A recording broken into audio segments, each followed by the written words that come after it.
নমস্কার বন্ধুরা, welcome to চৈতিস kitchen. আজকে আমি পটলের একটি দুর্দান্ত স্বাদের রেসিপি নিয়ে চলে এসেছি। আজকে বানাবো মৌরি পটল। একঘেয়ে পটল আলুর তরকারি খেতে খেতে যদি বোর হয়ে যান তাহলে অবশ্যই এই রেসিপিটা বানিয়ে দেখতে পারেন। আশা করি খুবই ভালো লাগবে খেতে। তো চলুন রান্না শুরু করি, প্রথম থেকে শেষ পর্যন্ত দেখতে থাকুন।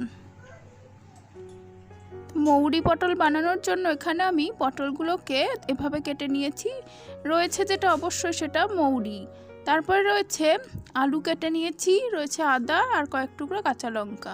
প্রথমে মৌরিগুলোকে আমি একটু ড্রাই রোস্ট করে নেব, খুব বেশি ভাজবো না। মৌরির গন্ধ বেরোলেই মৌরিটাকে আমি নামিয়ে ঠান্ডা করে নেব। দেখুন মৌরিটা আমার বেশ ভালোভাবে ভাজা হয়ে গেছে, বেশ সুন্দর গন্ধ বেরোচ্ছে। এখন এটা আমি নামিয়ে নেব। এখন রান্নার জন্য কড়াইতে দিয়ে দিচ্ছি কিছুটা পরিমাণ সাদা তেল।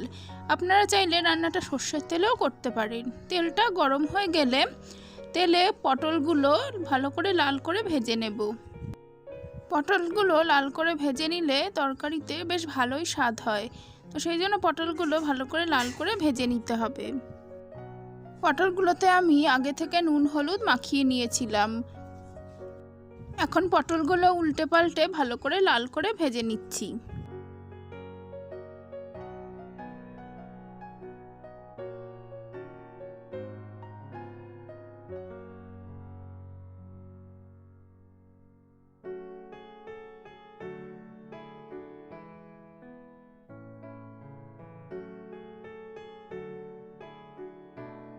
পটলগুলো আমার ভালো করে ভাজা হয়ে গেছে, এখন এগুলো তুলে নিচ্ছি। আর বাকি পটলগুলো এভাবে ভেজে নিয়ে তারপরে ফেরত আসছি রান্নায়।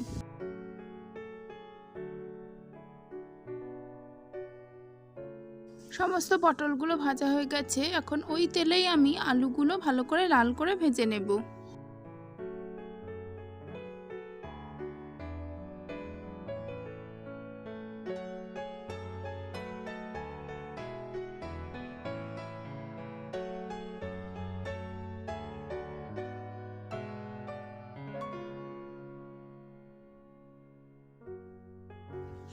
আলুগুলো ভাজা হয়ে গেছে, এখন আমি আলুগুলো তুলে নিচ্ছি।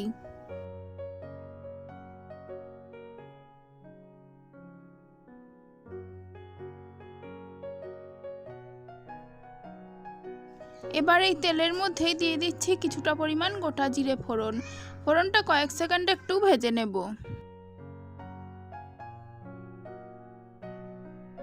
ফোড়নটা রেডি হয়ে যাবার পর আমি তেলের মধ্যে দিয়ে দিচ্ছি মৌরি, আদা আর কাঁচা লঙ্কার পেস্টটা। আমি মিক্সিতে বেশ ভালো একটা মিহি করে পেস্ট করে নিয়েছি।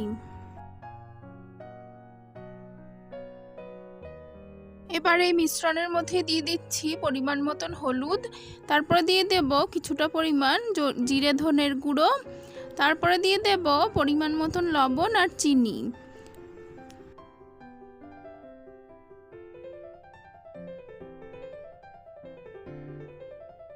এবার সমস্ত মশলাটা খুব ভালোভাবে কষিয়ে নেব যতক্ষণ না মশলা থেকে তেল ছেড়ে আসে।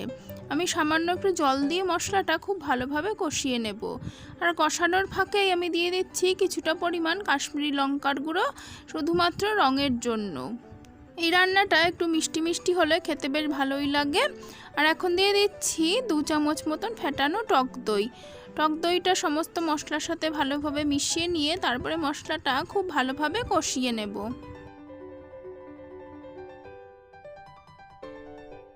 আমার মশলাটা খুব ভালোভাবে কষানো হয়ে গেছে, আর এখন দিয়ে দিচ্ছি ভেজে রাখা আলু আর পটলটা।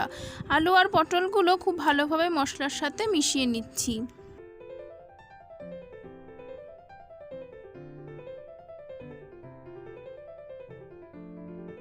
আলু আর পটলটা খুব ভালোভাবে মশলার সাথে মিশিয়ে নিয়ে দিয়ে দিচ্ছি কিছুটা পরিমাণ জল দিয়ে সমস্ত মিশ্রণটা আরও ভালোভাবে মিশিয়ে নেব। আর তারপরে খুব ভালোভাবে তরকারিটা ফুটিয়ে নেব।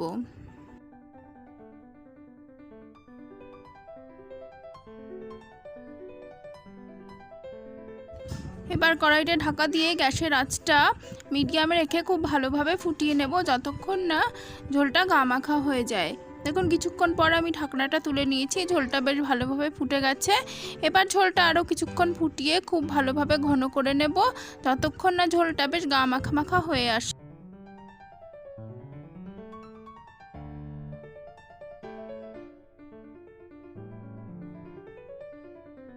ঝোলটা বেশ কিছুক্ষণ ফুটিয়ে নেবার পর দেখুন বেশ সুন্দর ঘন হয়ে গেছে আর গামাখাও হয়ে গেছে। আর এখন আমি কিছুটা পরিমাণ ঘি দিয়ে দিলাম। ঘিয়ের গন্ধটা এই রান্নায় বেশ ভালো লাগে। ঘিটা সমস্ত তরকারির সাথে মিশিয়ে নিচ্ছি।